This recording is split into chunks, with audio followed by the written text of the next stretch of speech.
আসসালামু আলাইকুম রহমতুল্লাহ। পা ধরে সালাম করা বৈধ আছে কিনা? মূলত সালাম দেওয়ার সুন্নাত পদ্ধতি হলো আসসালামু আলাইকুম রহমতুল্লাহ এমন বাক্য বলে সালাম দিতে হবে। আর সালামের উত্তর যে দিবেন সে সালামদাতার চেয়ে উত্তম ভাবে দেওয়ার চেষ্টা করবেন।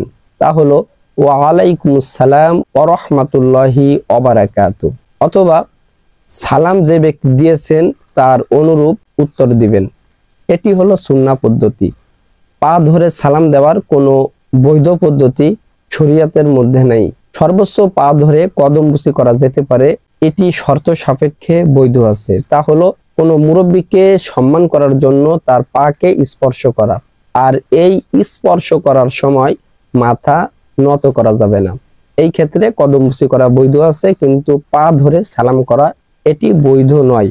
আসসালামু আলাইকুম ওয়া রাহমাতুল্লাহি ওয়া বারাকাতুহু।